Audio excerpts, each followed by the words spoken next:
नमस्कार दोस्तों, Ram Ram, good morning. आज हम जो कहानी सुनाते हैं वह पूरी धाम की।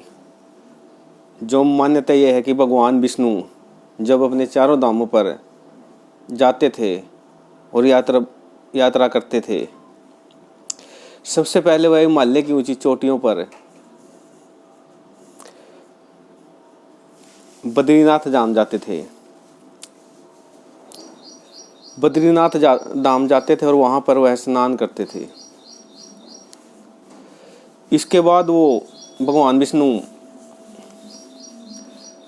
द्वारिका में, गुजरात के द्वारिका में जाते थे और वहाँ पर कपड़े बदलते थे।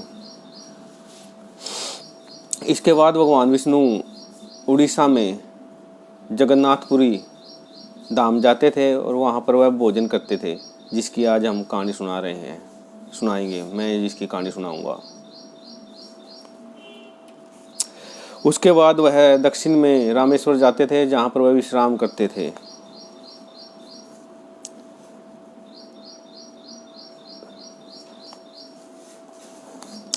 मान्यता यह है कि पुरी धाम भगवान विष्णु के चारों धामों में से एक है और यहाँ पर भगवान विष्णु, भगवान जगन्नाथ और उसके बड़े भाई बलराम और उसकी बहन सुभद्रा, तीनों की काठ की मूर्तियां हैं। और ऐतिहासिक दृष्टि से भी पुरी हिंदुओं की 7 नगरियों में से एक है। पुरी धाम उड़ीसा की राजधानी के नज़दीक होने के कारण और समुद्री किनारा होने के कारण बहुत खूबसूरत है। लोग दूर दूर से घूमने भी आते हैं। पुराने ज़माने में पुरी उड़ीसा नाम नहीं था, उत्कल प्रदेश था। उस टाइम में भी उत्कल प्रदेश बहुत महत्वपूर्ण था। समुद्र के किनारे होने के कारण और बंदरगाह होने के कारण इससे देश विदेश में, जैसे इंडोनेशिया, सुपात्रा आदि देशों में व्यापार होता था। व्यापार की दृष्टि से भी बहुत अच्छा स्थान था।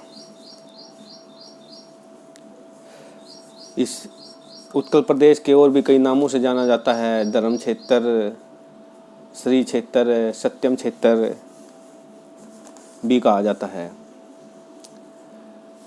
पुरी धाम में हर साल रथ यात्रा निकाली जाती है।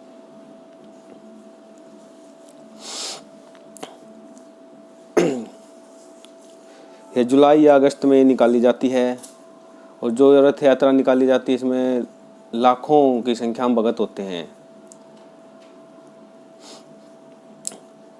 लाखों की संख्या में भक्त होते हैं। देश से नहीं, विदेश से भी भक्त आते हैं, दूर दूर से भक्त आते हैं। मान्यता यह है कि जो भी इस रथ यात्रा को खींचता है उसके सभी पाप धुल जाते हैं और वह पुण्य का भागी बन जाता है। रथ यात्रा खींचने में कोई भेदभाव नहीं किया जाता, सभी इसको मिलजुल कर खींचते हैं। इस मंदिर की कुछ खास बातें हैं। यह मंदिर में जो मूर्तियां हैं वह काठ की हैं। जो आपने और मंदिर देखे होंगे उनमें और धातुओं की मूर्तियां हैं, जैसे सोना चांदी आदि की मूर्तियां होती हैं। परंतु इनको लेके बहुत सारे रहस्य भी हैं। हमें कुछ विद्वानों से बात की, जाके देखा और उन बातों से कुछ तथ्य सामने आए। उनमें कुछ रहस्य थे जो आपके सामने रखते हैं।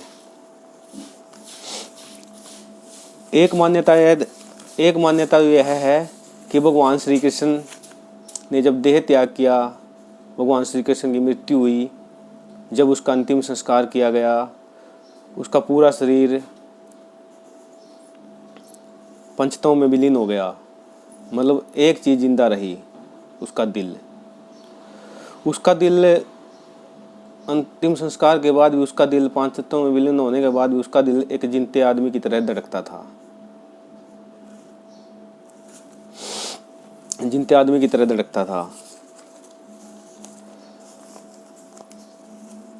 और कहते हैं उसका दिल आज भी सुरक्षित है भगवान श्री कृष्ण की काठ की मूर्ति में,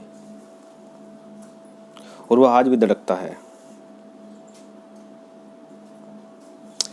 हमने लोगों से पूछा कि इसके बारे में लोगों को पूरी जानकारी क्यों नहीं है, तो लोगों ने जवाब दिया कि भगवान श्री कृष्ण कलयुग का भगवान है, और जो भी इसको देख लेगा वह उसी टाइम फट जाएगा, उसकी मृत्यु हो जाएगी, शायद तो उसको देख भी ना सके।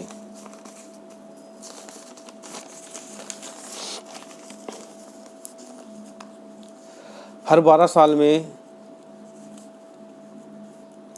उस सवाल का जो पीछे सवाल था उसका जवाब ये है, इन मूर्तियों को बदला जाता है। पुरानी मूर्तियों की जगह नई मूर्तियाँ लगाई जाती हैं। वहाँ पर कुछ सामान्य सी बातें हैं जो इन मूर्तियों को बदला जाता है।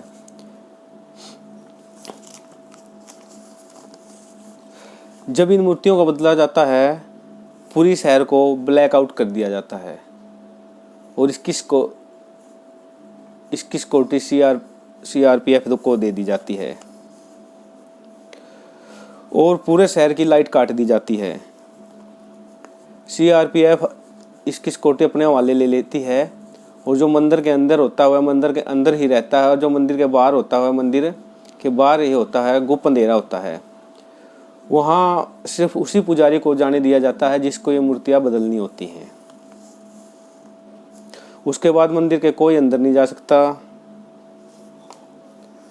सिवाय उस पुजारी के जिस पुजारी ने मूर्तियां बदलनी होती हैं। यहाँ पर पूरी तरह से गुप्त अंधेरा होता है, और जब वह पुजारी मंदिर के अंदर दाखिल होता है तब उसके हाथों में दस्ताने और आंखों पर ब्लैक पट्टी, काली पट्टी बांध दी जाती है। और जब ये मूर्ति बदली जाती है, पुरानी मूर्तियों की जगह नई मूर्ति रख दी जाती है, मगर एक चीज़ वैसी की वैसी रहती है, उसको बोलते हैं ब्रह्म पदार्थ। जो पुरानी मूर्ति से निकालकर नई मूर्ति में डाल दिया जाता है। यह ब्रह्म पदार्थ क्या होता है इसका किसी को कुछ नहीं मालूम, क्योंकि जो भी पुजारी मूर्तियां बदलता है, पुरानी मूर्ति से निकालकर ब्रह्म पदार्थ को नई मूर्ति में डालता है, तो उसकी आंखों पर पट्टी बंदी होती है और हाथों में दस्ताने होते हैं, तो उसको पता नहीं होता कि क्या होता है, तो उसको डाल देता है। तो हमने जिस पुजारी ने ये मूर्तियां बदली, हमें उससे बात की कि ये ब्रह्म पदार्थ क्या है, तो उसने बताया हाथों में दस्ताने होते हैं और आंखों पे काली पट्टी होती है, गुप्त अंधेरा होता है, हमें कुछ दिखाई तो देता नहीं, परंतु जब हम उसको निकालते हैं, थोड़ा हाथ दस्ताने पहने होते, पूरी तरह से तो महसूस नहीं होता, मगर फिर भी थोड़ा बहुत महसूस होता है, तो हम उसको निकाल कर पुरानी मूर्ति से नई मूर्ति में डालते हैं, तो जब हाथों में लेते हैं ना, वह खरगोश की तरह से उछलता है, खरगोश की तरह उछलता है, और उसको हमें नई मूर्ति में डाल देते हैं और विराजमान कर देते हैं।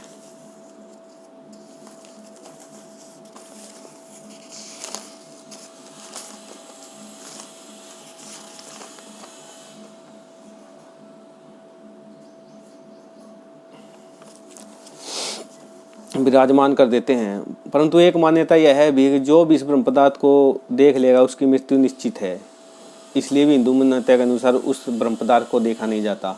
मगर लोग ये कहते हैं कि यह श्री कृष्ण भगवान का दिल है जो आज भी सुरक्षित है कलयुग में।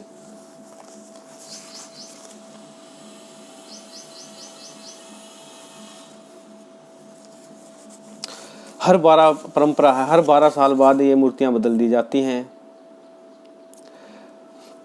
एक कहानी तो ये थी सर। दूसरी कहानी है कि जो जगन्नाथपुरी धाम है, मंदिर है, उसमें एक सिंह द्वार है।